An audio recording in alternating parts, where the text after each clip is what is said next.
Nóng quá. Sống giờ khó khăn quá. Bò thịt ra bênh, heo thì bán là cũng rẻ. Đang mùa dịch này không biết làm gì để ăn luôn.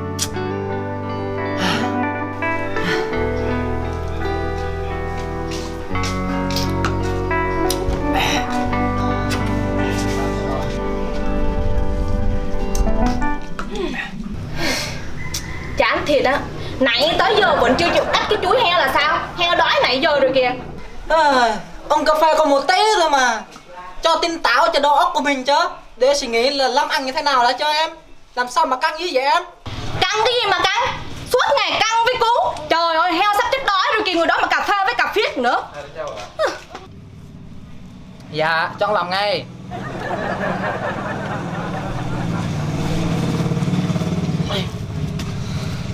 Lo mà làm đi, làm cho nhanh rồi lấy cái cuốc rồi đi theo vợ. Làm nó rưởi kìa. Một đống cỏ chưa làm kìa. Ngồi đó mà cà phê. Có một câu mà nhắc hoài. Có khi tao có vợ mà hâu hần không kịp nữa.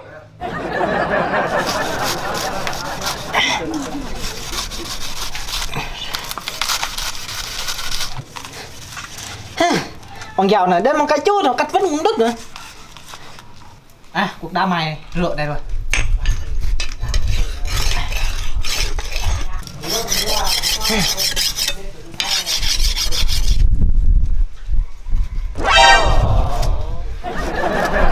Sao cái gì ta? Mới mai rồi mà vẫn cắt chút vẫn đứt gì ta?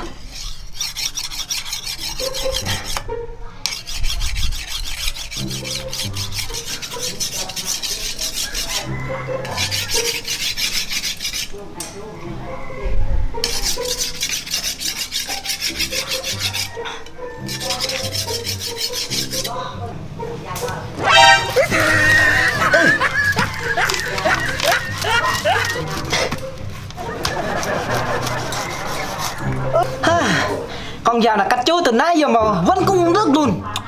Dao chắc vợ mua dao của Trung Quốc rồi. Mà cắt nãy giờ mà không đứt luôn. Sao nó mua dao thế nào vậy ta?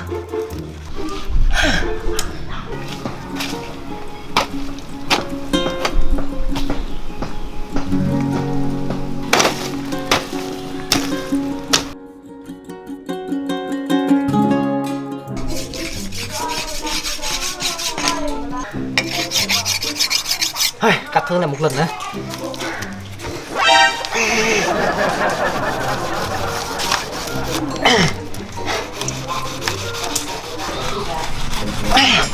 Mệt quá.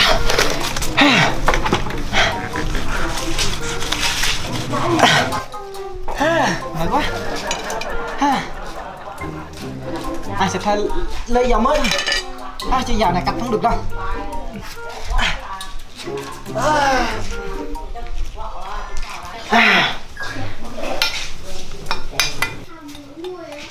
Con dao này ngon. Wow, bén quá. Đúng là con dao Việt Nam nó có khác.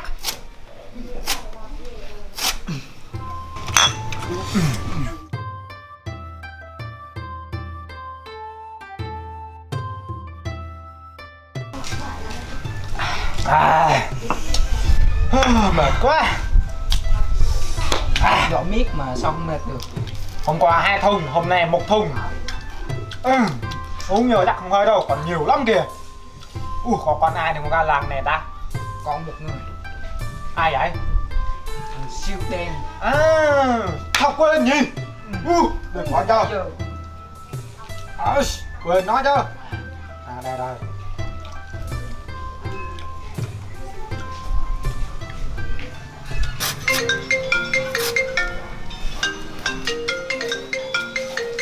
Trời ơi, mấy thằng này coi ngoài. Alo chó. Ê, tao là bạn của mày nha. Không phải là thằng chó nợ mày đâu nha. Thằng Cam. Tao tưởng thằng chó nợ tao. Thế mà tao có việc gì không? Nhậu không mày? Đang làm nè. Làm gì mà làm? Thế mày làm gì? Trời ơi, đó là công việc của đàn bà, sao mày lại phải làm? Không biết nhục hả? Vợ bắt làm đấy. Không làm mà vợ cho ăn cút đấy, chết đấy. Đàn ông sầu vợ. Ui, nhục quá đi. Ê, tao không sợ vợ nha. Nếu mà không sầu vợ thì thế mày còn làm gì nữa? Bỏ đi làm người đi. Sầu vợ là con chó đó. Chỉ sợ tối vợ không cho ngủ chung thôi. Tưởng gì chứ.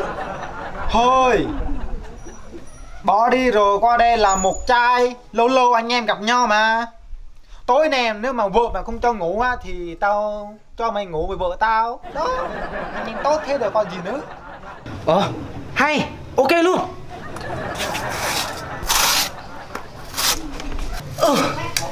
Cắt nhỏ nhỏ thế này biết chừng nào mới xong ta. Nổ quá này.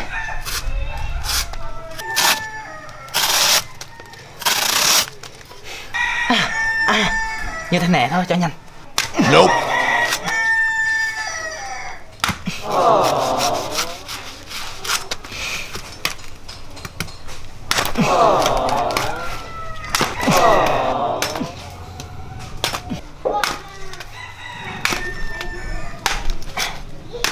Yeah, cuối cùng cũng đã xong.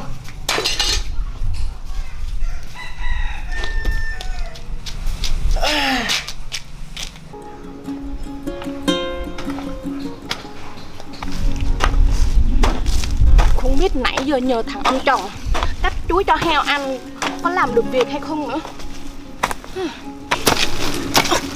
Ôi trời ơi, đang làm giữa chừng mà gãy cái cuốc. Phải nhờ ông chồng chặt cái cành cây thôi. Cái ông chồng này làm cái gì cũng không ra hồn hết. Không biết nhờ heo được cái ta. Uầy, ông chồng đâu ta? Đi đâu hả? Ôi trời ơi, trời đất ơi, cắt như này mà cắt cho heo ăn. Chắc là đi nhậu rồi. Biết ngay nhà thằng đó mà.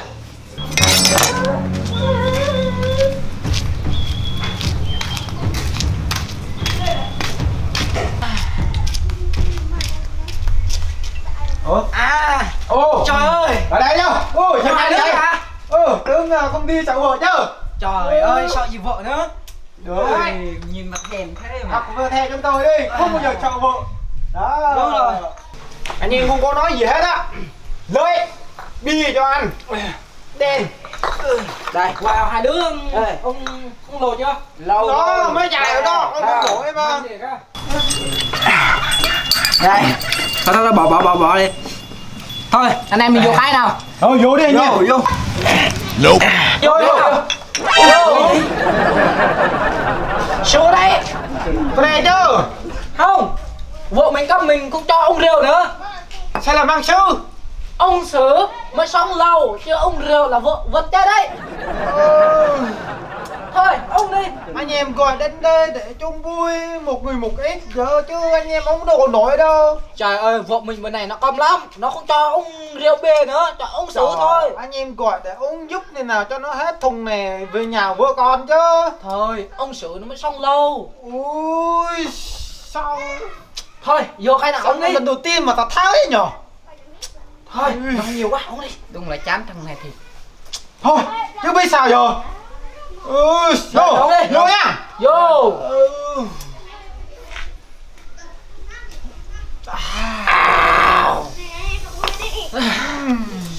Cảm giác như ông rượu giống như mình hôn vợ mình đây.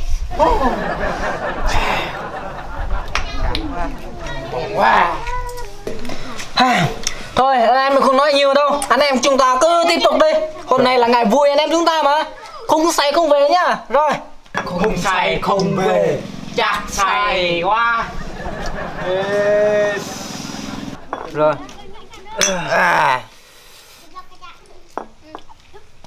Wow. Man thiệt ạ. Lâu rồi không uống rượu bia. Cảm giác nó rất là ngon. Đây là sữa. Rất là đậm đà luôn. Đây là sữa. Sữa nó vẫn còn xay được. Thầy dạo này thay đổi món chắc là sợ vợ lắm nhỉ. Được đấy. Không phải là tôi sợ vợ đâu. Tôi chỉ sợ tôi nó không cho tôi ngủ chung thôi. Ghê nhỉ. Thôi Anh em làm một ly nữa xong rồi nói chuyện với nhau về chuyện tình vợ nha. Vô. Thôi vô cái đâu. Ừ. Cho cái này anh khỏe nha, lâu anh em mình chơi lâu lắm mà. Ông thì khỏe rồi, thì chúng tôi thì Nghe là cũng say đúng không? Cuộc sống bây giờ khó khăn lắm à các bạn ạ. Hôm nay tôi sẽ kể cho các bạn nghe nhá. Tôi ung cái này á, không phải tôi sợ vợ đâu. Riêng cái vợ tôi á, về nhà không dọn tao cơm, không tắm rửa cho tao á, tao chỉ đập cho nó một cái thôi á. Con trai như tao á, không, riêng con trai như tao không bao giờ sợ vợ đâu nha. Đó.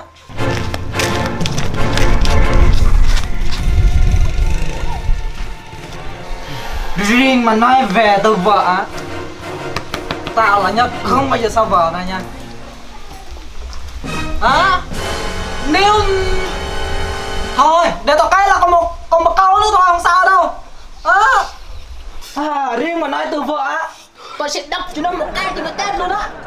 Vì cái sự tao không yêu nó rồi, tao không yêu tao sao vợ đâu. Con trai mà mạnh mẽ lên chứ, đúng không? Gì đấy? Nói đã ha. Đã xấu tôi đã chưa? Dạ không vợ ơi. Chơi cho mấy bạn mà vợ ơi. Đuổi tôi hả?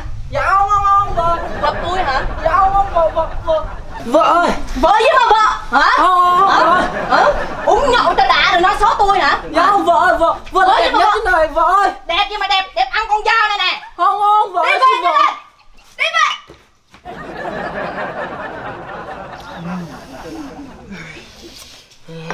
trời ơi, tự cũng nói không cho vợ. Mình là con trai, mạnh mẽ lên. Đấy, bà đê. Làm giống nói gì đúng rồi, trời ơi. Ông xử sao vợ thì nói sao vợ đi nào, ông xử xong đâu. Xạo. Chết với tôi nha. Suốt ngày nhậu. Nhìn đi nhanh lên. Đi. Đừng có làm tôi bực mình nha. Đừng có nhìn lại. Đi nhìn đường này nhìn tôi làm gì. Đi. Nhìn đường, đừng có nhìn tôi. Chết với tôi rồi.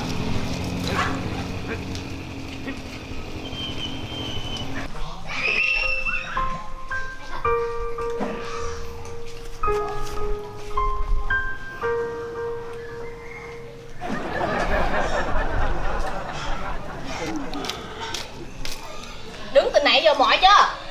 Dạ thưa vợ, mỏi tay lắm rồi vợ. Mày mốt còn nhậu nữa không? Dạ không. Còn nói xấu tôi nữa không? Dạ không vợ. Chắc không? Chắc. Thiệt không? Thứ thiệt. Này, cái cuốc này làm cho vợ nhanh lên, vợ còn phải đi làm vợ. rồi cái cuốc cọ nữa. Dạ Làm nhanh tức thì luôn nha. Dạ vợ. Rồi làm vô luôn. Mày quá, hôm nay vợ mình tha thứ cho mình. Lần sau mình không nói vậy nữa.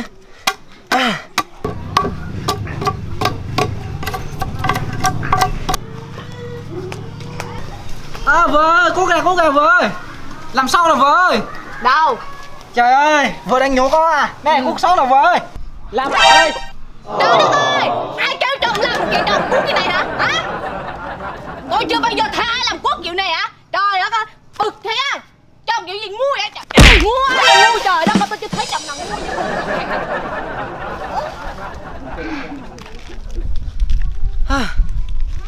Tôi chờ cơ hội này lâu lắm rồi. Giờ tôi được tự dọn ra rồi. Yeah.